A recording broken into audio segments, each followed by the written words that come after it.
छोटा छोटा मेडिसिन लेके 200-300 रुपये का ऐसा करके।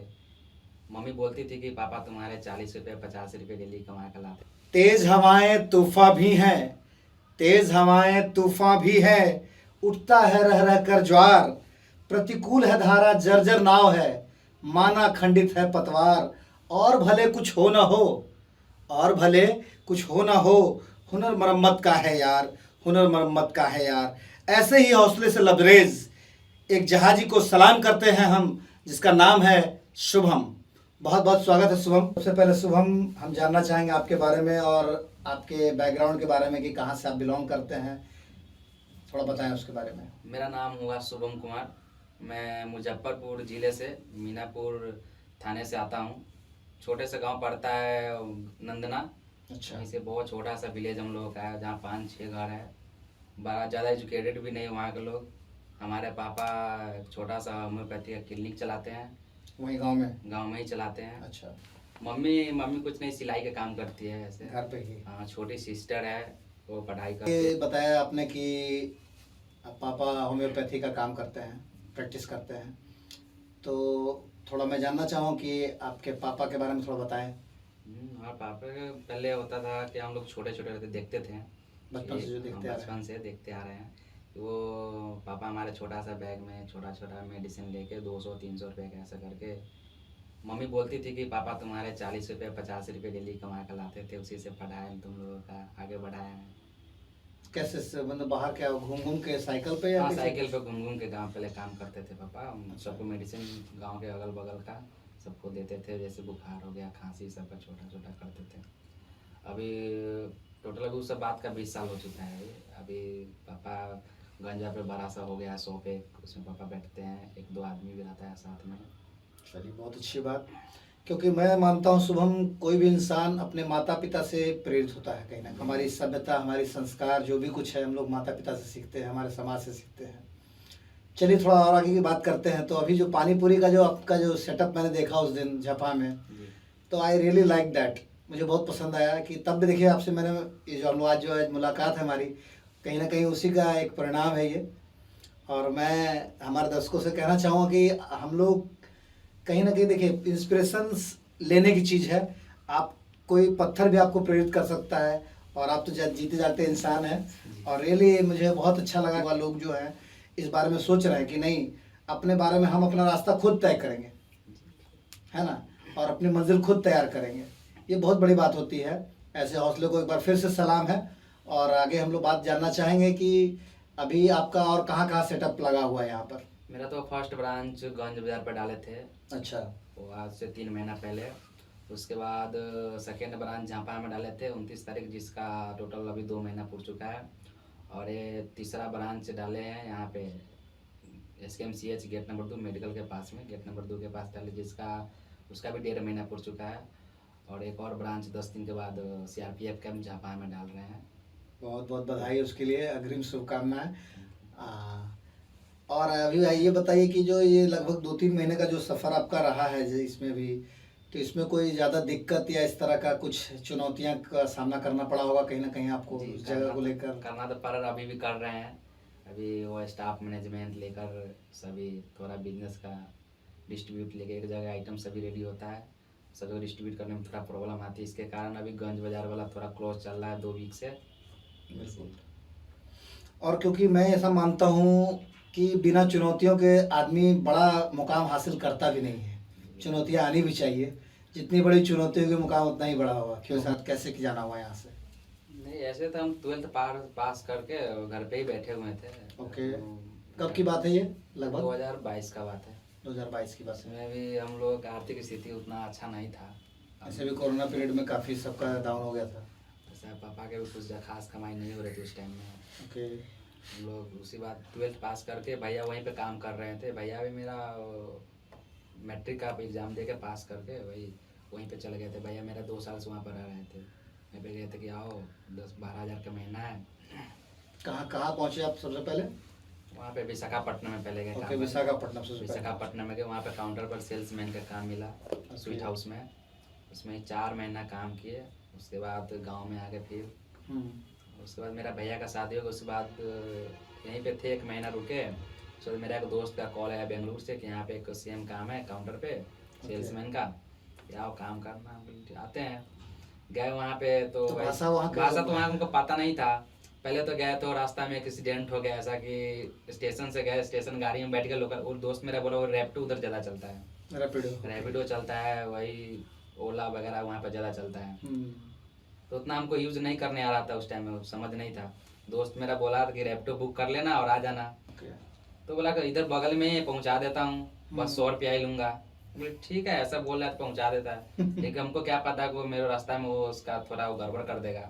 गाड़ी में बैठ गए और जा रहे थे, रास्ता में वो जाके एक पुल के नीचे रोक दिया वो। उसके बाद वो पैसा का डिमांड करने लगा, ऐसा पैसा दो, तब उसको भाषा किसी हमको पता नहीं था, पहले सब डिटेल्स पूछ लिया वो टेम्पो वाला। उसके बाद पुल के नीचे जाकर रोक दिया, बोला कि पैसा देगा तब छोड़ेंगे दोस्त को। ये कहाँ की बात है, विशाखापट्टनम या विशाखा नहीं, बेंगलुरु के बात है। अच्छा, बेंगलोर की बात है ये। वहाँ पे रोक दिया वो पुल के नीचे। उसके सब उधर दूसरा भाषा में, जो पढ़ने भी नहीं आ रहा था हमको, कन्नड़ भाषा था वहाँ का।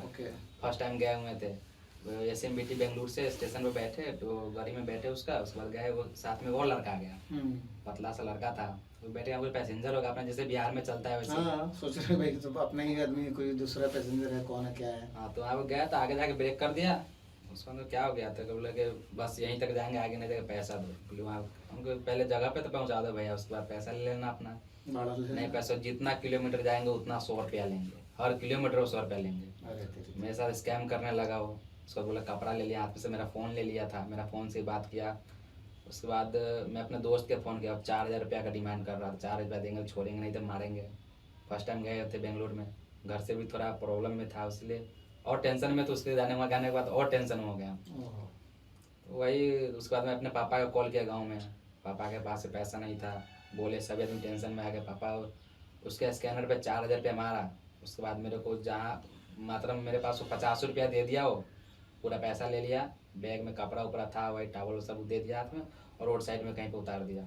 उसके बाद मैं अपने दोस्त के कॉल किया, ऐसे ऐसे हो गया, उसको सभी को बोल, सबको पता हो गया था, ऐसे पहले से हो गया, सबके पैसा नहीं था उस टाइम में, सैलरी मिलता है टाइम पे खर्च हो जाता है। सही बात। उसके बाद रैपिडो वहाँ पे सब दूसरे आदमी से रैपिडो हमको बुक करने नहीं आ रहा था उस टाइम में, सब कुछ आता है, बस चलाया नहीं हुए थे, तो उसका एक्सपीरियंस नहीं था। तो किसी दूसरे आदमी से हेल्प मांगे, रैपिडो बुक किया, वो वहाँ का लोकेशन डाला जहाँ मेरा दोस्त रह रहा था। तो उसके बाद वहाँ पहुँचे, तो उसके बाद 2 दिन के बाद वहाँ पर काम चालू किया। ऐसे 12,000 का सैलरी पर काम मिला हमको। वहाँ पे गए तो भाषा वहाँ का पता नहीं था, वही काउंटर क्लीन करने का। तेलुगु भी सीखा पहले विशाखापट्टनम में कुछ? तेलुगु में वही थोड़ा थोड़ा पता था वहाँ का, बस सर इनका वाले सर था सर, बस क्या क्या चाहिए सर, कितना चाहिए। अच्छा। वही ओक्टी रेंडू मूरू ऐसा 1 2 3 करके काउंटिंग सीखा था बहुत है ना, कुछ कुछ बाबू, हाँ, रंडी बाबू बोलिए इस तरह का जो भी कुछ चीज़ें। चलिए बहुत अच्छी है। और कन्नड़, फिर कन्नड़ आपने अच्छा सीखा?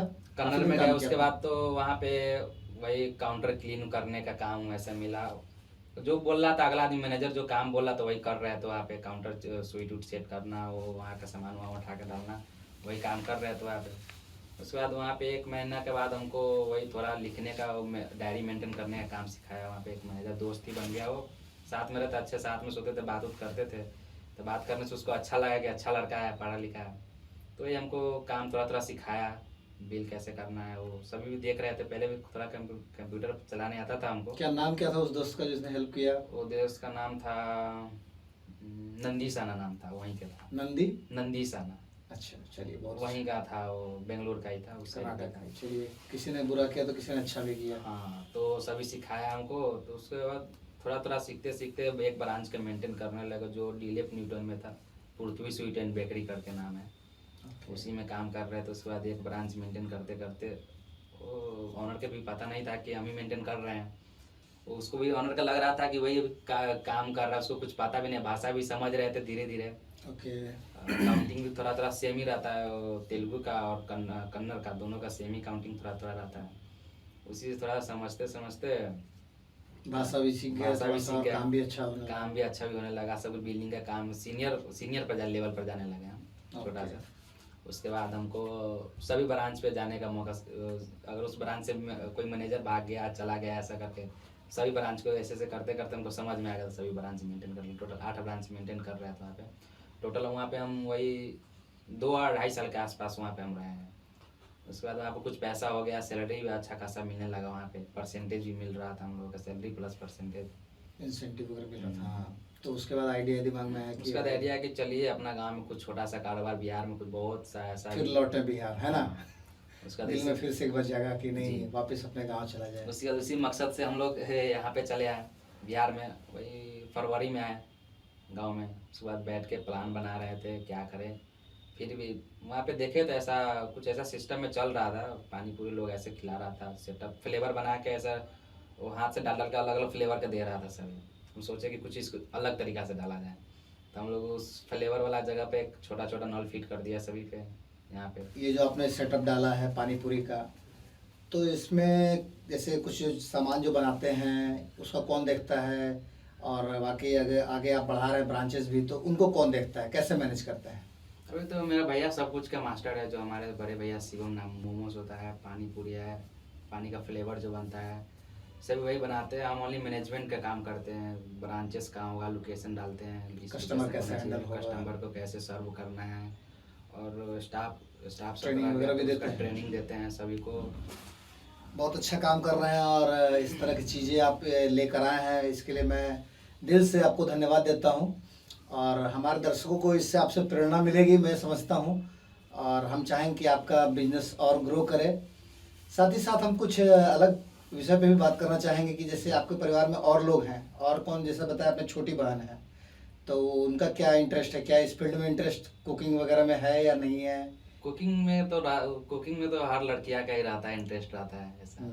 लेकिन उनको, मेरे छोटी वाली सिस्टर है, उसको नर्सिंग का बहुत शौक है, ऐसे करके बोलती भैया हम भी रहेंगे आपके साथ में। हम लोग ऐसे गांव से यहीं पे फैमिली के साथ रह रहे हैं अभी, अच्छा, रूम रेंट लेकर के। मेरा सिस्टर ही बोल रही है कि 12th कर लेते हैं, उसके बाद नर्सिंग करेंगे, यहीं पे रहेंगे, उसको नर्सिंग में इंटरेस्ट है। चलिए बहुत अच्छी बात है। और हम जानना चाहेंगे कि इसके अलावा आपका क्या इंटरेस्ट है कुछ, क्योंकि देखिए पानी पूरी तो भाई रोजी रोजगार धंधा है, लेकिन हर इंसान के अंदर कुछ ना कुछ एक अपने आप को जिला के रखने का एक जज्बा होता है, जो म्यूजिक है, कोई डांस है, कुछ क्या आपको पसंद है बेसिकली? ऐसे तो मेरे को बचपन से वो बजाने का और गाने का, डांस करने का, ये सभी को बहुत शौक था। अच्छा, अभी भी है, लेकिन अभी थोड़ा बिजनेस देखना पड़ता है, इसके लिए भी रोजी रोटी पहले है। जी बिल्कुल। अभी मेरा कुछ का ज़्यादा खास उम्र भी नहीं है। नहीं, बिल्कुल ज़रूरी है, ज़रूरी है। पहले पेट पूजा फिर काम दूजा। जी। तो गिटार वगैरह बजाने का शौक रखते हैं? हाँ, गिटार बजाते हैं, थोड़ा नहीं, ज़्यादा नहीं, थोड़ा ही बजाते हैं। सीखे कहीं या ऐसे सीखे ना, यूट्यूब से देख के ऐसा करके, थोड़ा अपने पास भी एक रखे हुए हैं, ऐसे ही बस बजाते हैं। कभी समय मिल गया तो रूम पे बैठ के ऐसे बजाते हैं। चलिए फिर एक मुलाकात हम लोग और करेंगे, जिसमें हम लोग म्यूजिकल मुलाकात करेंगे कभी आगे आने वाले समय में। बहुत बहुत धन्यवाद आज की इस खास मुलाकात के लिए Shubham, once again thank you. Thank you sir.